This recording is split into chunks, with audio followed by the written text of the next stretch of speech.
Épisode de SmackDown se déroulant à San Juan, Porto Rico. Épisode de SmackDown qui lance sa dernière ligne droite avant Backlash. What's up et Catch Addict, c'est Jimbo. Et aujourd'hui, on se retrouve pour les résultats du SmackDown du 5 mai 2023.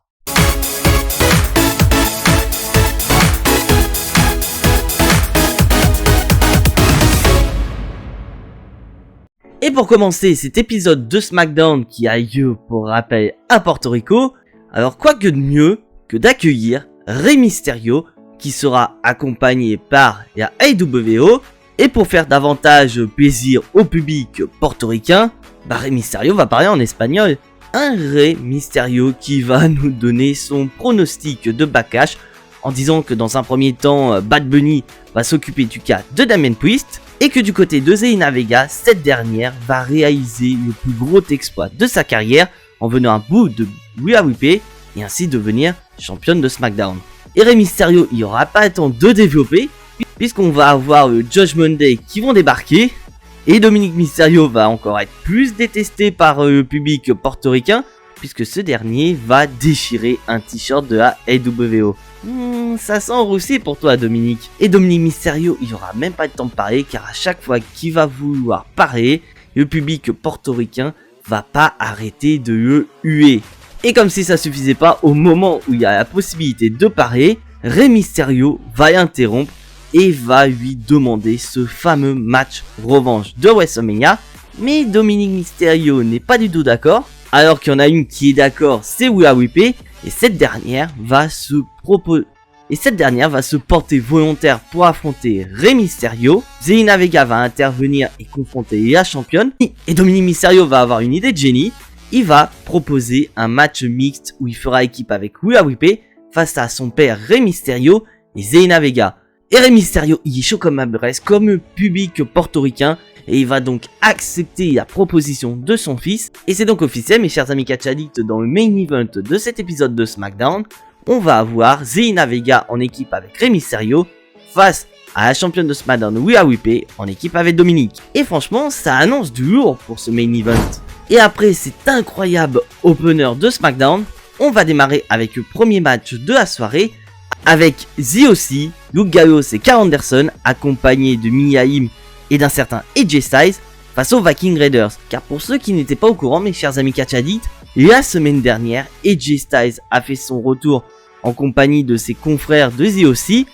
Et lors de cet épisode de SmackDown, AJ Styles va exprimer sa volonté de vouloir combattre Roman Reigns dans le futur pour les titres de champion incontestés. Car ça annonce quand même du lourd. AJ Styles qui se positionne en tant que futur adversaire de Roman Reigns. J'ai envie de voir ça. Mais bon, on va quand même passer au match. Dans l'ensemble, on a un plutôt bon combat avec Mia Yim qui va s'occuper de Valhalla à l'extérieur, permettant aux Good Brothers de porter leur Magic Killer pour le compte de 3. Donc on a une belle victoire de la part de The OC et malheureusement le projet Viking Raiders, il a foutre à la poubelle. On accueille maintenant, mes chers amis Catch Addict, la championne de World Bianca Belair qui est de retour à SmackDown. Une Bianca Belair qui nous rappelle que elle et SmackDown c'est une grande histoire, puisque souvenez-vous c'est quand même à SmackDown que Bianca Belair a écrit son histoire en devenant championne de SmackDown face à une certaine Sasha Banks. Et bien sûr Bianca Belair n'oublie pas qu'à Backlash elle va affronter une certaine Io Sky et elle va dire qu'une fois qu'elle aura battu cette dernière, Bianca Belair se positionnera comme étant la championne avec le plus long règne de l'ère moderne. Et en parlant de championne avec un long règne, nous accueillons Damage Control et bien sûr Bayley va faire du Bayley. Parce que bien sûr Bayley va rappeler au public que du côté de SmackDown c'est elle qui a le règne le plus long de l'histoire. Mais elle va quand même parler de sa copine Io Sky en disant que Bianca Belair devrait mieux parler de la façon dont Io Sky va mettre fin à son règne lors de Backlash. Et Bayley va continuer en disant que grâce à la victoire qu'elle a acquise aux côtés de Dakota Kai face aux championnes lors du dernier épisode de War, Bayley et Dakota Kai obtiennent une opportunité face à Liv Morgan et Raquel Rodriguez qui aura lieu la semaine prochaine du côté de SmackDown. Bon, d'un côté je suis assez content qu'on ait ce match du côté de SmackDown parce que c'est vrai que du côté de Backlash la carte est déjà remplie je trouve. Et après ça, nous allons avoir une bagarre entre Bianca Belair et Damage Control. Et malheureusement pour Bianca Belair, elle est en infériorité numérique, donc elle va se faire dominer jusqu'à ce qu'un miracle se produise. Et ce miracle a pour nom les champions tag team Liv Morgan et Raquel Rodriguez qui vont venir à la rescousse de Bianca Belair et permettre à la championne de Raw de se débarrasser de Damage Control. Donc c'est officiel mes chers amis Catch Addicts, en plus du match entre Io Sky et Dakota Kai. Et c'est donc officiel mes chers amis Catch Addicts, en plus du match Io Sky Bianca Belair qu'on aura à Backlash cette nuit, on va avoir Bayley et Dakota Kai face aux championnes tag team Liv Morgan et Raquel Rodriguez. Et on peut laisser supposer que le déroulement du match tag team sera déterminé en fonction de ce qu'il va y avoir du côté de Backlash. Et pour ceux qui sont intéressés, j'ai sorti mon Jimbo Gnostic hier soir. Donc si vous n'avez pas encore vu cette vidéo, vous savez ce qu'il vous reste à faire après avoir vu la review de SmackDown. Mais avant de passer au prochain combat qui va opposer Street Profits à Imperium, on va se diriger du côté des coulisses avec les Usos et Solo Sikoa. Les Usos qui sont motivés pour leur match face aux champions tag team Sami Zayn, Kevin Owens et Matt Riddle. Et Solo Sikoa est vraiment concentré parce que Jimmy Uso va lui poser une question et il ne va pas du tout lui répondre, jusqu'à ce que Jey Uso demande à Solo Sikoa si ce dernier a entendu la question de Jimmy Uso. Et Solo Sikoa y est vraiment badass, car ce dernier va dire effectivement qui a répondu et qui va faire son boulot lors de Backlash. Et Solo Sikoa va mettre une pression de taré aux Uso en disant que les Uso feraient mieux de faire leur part du boulot. Ouh là, les Uso ils commencent à se chier dessus. Parce que s'ils font pas ce qu'il faut, vu que la semaine prochaine, Roman Reigns sera de retour, bah on peut laisser supposer que les Usos, s'ils ne font pas ce qu'il faut du côté de Backlash, bah ils vont se faire péter cul par Roman Reigns. Mais bon, après ce passage dans les coulisses, on va quand même remonter dans le ring avec les Street Profits qui vont affronter Imperium. Et franchement, mes chers amis Catch Addicts, je suis terriblement déçu de ce combat. Car vraiment, j'adore cette équipe d'Imperium, mais on sent que quand Gunther n'est pas là, on ne sait plus quoi faire de Giovanni Vinci et de Ludwig Kaiser, alors que c'est quand même une bonne équipe face aux Street Profits. Mais malheureusement pour eux, en moins de 5 minutes, Montez Ford va porter son PH de la 3ème corde pour le compte de 3. Donc on a une nouvelle victoire à mettre au compteur des Street Profits. Et malheureusement du côté d'Imperium, bah quand Gunther n'est pas là, c'est pas vraiment Imperium. Bon, après cette petite déception, on va quand même passer à un des segments qui nous hype le plus pour Backlash, puisque nous accueillons Cody Rhodes, et un Cody Rhodes qui est très bien accueilli par le public portoricain. Mais les Français, on était bien meilleurs que vous. Désolé au public portoricain, mais les Français, c'est les meilleurs. Et un Cody Rhodes qui va parer que d'une seule personne, et cette personne, c'est Brock Lesnar. En donnant dans un premier temps un surnom à Brock Lesnar, le gardien. Est-ce que vous allez comprendre pourquoi Cody Rhodes a donné ce surnom à Brock Lesnar? Parce que Cody Rhodes va dire qu'à une époque, son coach lui disait que quand on devenait un top guy, on arrive dans un royaume et que Brock Lesnar se trouve sur son chemin. Et c'est donc Brock Lesnar, ce fameux gardien, qui empêche Cody Rhodes de rentrer dans ce royaume. Et Cody Rhodes va continuer sa promo en disant qu'on peut être à la WWE sans affronter Brock Lesnar. On peut très bien vivre sans avoir à affronter Brock Lesnar. Mais Brock Lesnar l'a choisi.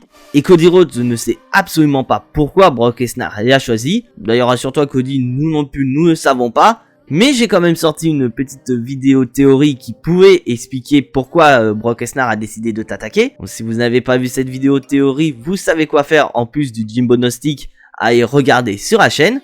Ce dernier n'a pas le temps. Il veut continuer son histoire avec Roman Reigns. Donc, à Backlash, Cody Rhodes va se débarrasser de la bête, faire en sorte que son histoire continue et ainsi nettoyer son royaume. Donc là, on a vraiment un Cody Rhodes qui est déterminé. Il veut venir à bout de Brock Lesnar, car avec Brock Lesnar éliminé, Cody Rhodes peut continuer sa route et sa route pourrait mener jusqu'à un certain Roman Reigns.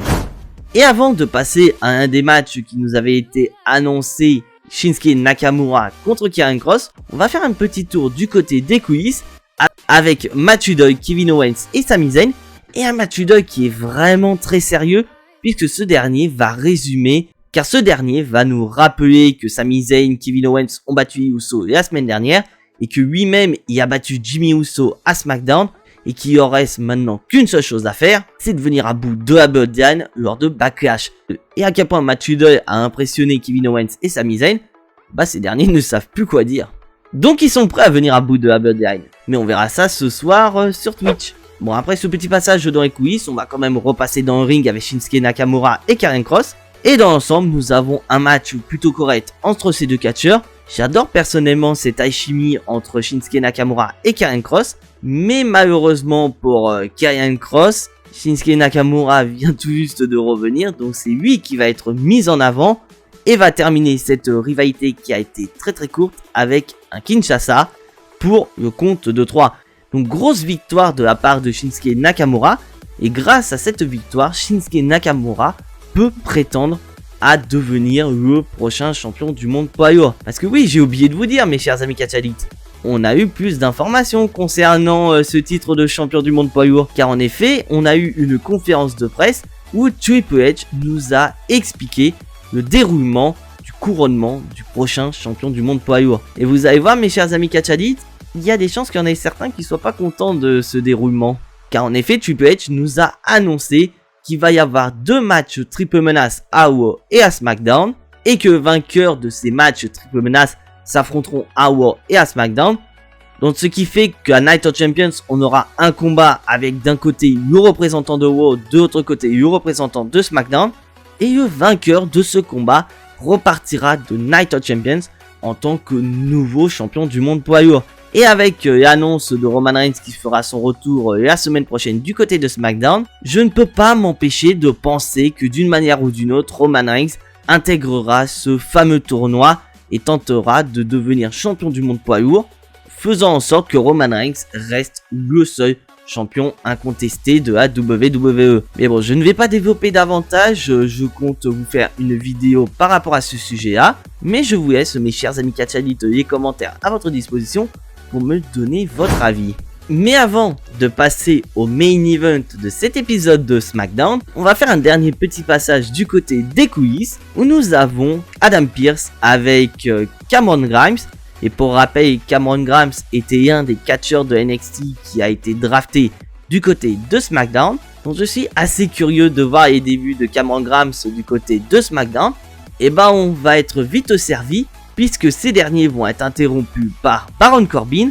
Un Baron Corbin qui va se foutre de Cameron Grimes, puisque ce dernier a été le dernier choix de la draft. Et Cameron Grimes va répondre à Baron Corbin en disant que c'est quand même mieux d'être le dernier choisi de la draft, plutôt que ne pas être drafté du tout. Ah non, là par contre, Cameron Grimes, je vais pas t'aimer. On ne touche pas à Baron Corbin, c'est la superstar préférée des Français. Donc pas touche à notre roi Corbin. Et cela va donc mener un combat entre Baron Corbin et Cameron Grimes la semaine prochaine à SmackDown. Et ce sera donc le premier combat de Cameron Grimes dans le roster principal. Je suis assez curieux de voir ça. Mais s'il vous plaît, faites gagner Corbin. Et maintenant, mes chers amis catchalites, il est temps de passer au main event de cet épisode de SmackDown. Rey Mysterio et Zelina Vega contre la championne de SmackDown Rhea Ripley et Dominic Mysterio. Et dans l'ensemble, nous avons un très bon main event entre ces deux équipes. Et nous avons même un petit avant-goût de ce qui pourrait arriver à Backlash, puisqu'on va avoir une confrontation entre Zelina Vega et Rhea Ripley. Mais là où le public va être totalement chaud comme un braise, c'est quand nous allons avoir la confrontation entre Dominic Mysterio et Rey Mysterio. Et vous allez voir que le match va se terminer entre ces deux-là, mais avec un Dominic Mysterio qui va être encore plus irrespectueux, puisque ce dernier va commencer à faire l'enchaînement classique d'Eddie Guerrero pour les 3 suplex portés à la suite. Mais Dominic Mysterio ignore peut-être que son père a quand même affronté Eddie Guerrero dans le passé. Donc il a déjà subi cette prise il y a de ça quelques années. Donc il sait comment contrer cette prise. Et donc grâce à son expérience, Rey Mysterio va contrer son fils avec un roll-up pour le compte de 3. Donc on a une victoire de Rey Mysterio et de Zelina Vega. Mais ces derniers n'auront même pas le temps de célébrer, puisqu'on va avoir Finn Balor qui va aider Dominic Mysterio à s'en prendre à Rey Mysterio. Et malheureusement pour Rey Mysterio, les ennuis vont continuer, puisque Damien Priest va s'inviter à la fête. Et ils vont être à 3 à se défouler sur la légende qui est Rey Mysterio. Mais un miracle va se réaliser du côté de Rey Mysterio, puisque ce miracle a pour nom Bad Bunny, qui va être accompagné par LWO et aider Rey Mysterio à se débarrasser du Judgment Day. Et là on va avoir une image mais incroyable, où on va avoir Bad Bunny qui est prêt à se battre, il est prêt à casser la gueule de Damien Priest, et Bad Bunny va être armé d'un kendo sticks, ce qui laisse Damien Priest dans le mal. Et ce dernier hésite à s'en prendre à Bad Bunny, mais on va voir qu'il y en a un à foutre d'un kendo stick, il va directement s'en prendre à Bad Bunny. Et cette personne c'est Dominic Mysterio, mais il va se prendre un coup de kendo sticks de Bad Bunny, ce qui va permettre à Damien Priest de prendre la fuite. Et le show va donc se terminer avec Rey Mysterio qui va donner un maillot de la LWO à Bad Bunny, et ce dernier va le mettre et ainsi officialiser son intronisation au sein de la LWO. Et franchement c'est une image que j'ai surkiffé de voir Bad Bunny membre de la LWO, car ça donne vraiment de l'intensité dans cette rivalité opposant le Judgment Day et à LWO. Et maintenant mes chers amis Catch Addicts, il est temps de passer au bilan de cet épisode de SmackDown. Et franchement mes chers amis Catch Addicts, pour le dernier épisode de SmackDown avant Backlash, et bah j'ai trouvé cet épisode plutôt bon dans l'ensemble. Donc après il y a la petite phase où j'ai pas trop aimé entre les Street Profits et Imperium, mais sinon à part ça, niveau promo, niveau catch, on a vraiment un très bon show. Et donc c'est pour cela que je donne la note de 8 sur 10 pour cet épisode de SmackDown. Et franchement j'attends Backlash avec impatience, je suis curieux de voir les conséquences du pay-per-view pour la semaine prochaine. Et bien sûr je vous donne rendez-vous à partir d'1h du matin sur ma chaîne Twitch pour le live réaction de Backlash, soyez donc au rendez-vous. Et maintenant c'est à vous mes chers amis Catch Addicts, n'hésitez pas à me dire dans les commentaires la note que vous allez mettre pour cet épisode de SmackDown avant Backlash. Et donc voilà mes chers amis Catch Addicts, c'est tout pour les résultats de cet épisode de SmackDown. Et je m'adresse bien sûr à ce cher ami Catch Addict qui n'est toujours pas abonné à cette chaîne YouTube. Je te laisse cliquer sur le bouton abonner, c'est entièrement gratuit et ça soutiendra la chaîne. Et comme je l'ai dit dans ma vidéo précédente, on a atteint les 800 abonnés sur la chaîne. Et donc pour vous récompenser, je vous prépare une vidéo spéciale 800 abonnés qui sortira la semaine prochaine sur la chaîne. Donc je t'invite à cliquer sur la petite cloche pour être notifié du moment où la vidéo sortira sur la chaîne, mais également être notifié de la sortie des résultats de Backlash. Et bien sûr, si tu apprécies mon travail, je te laisse lâcher ton plus gros pouce bleu qui fait plaisir à la chaîne. Et donc on se retrouve dès 1h du matin sur ma chaîne Twitch pour les live réaction de Backlash. Mais concernant YouTube, je vous donne rendez-vous dès demain pour les résultats de Backlash. Mais en attendant, soyez tous très fiers d'être des Catch Addicts. C'était Jimbo, et à la prochaine.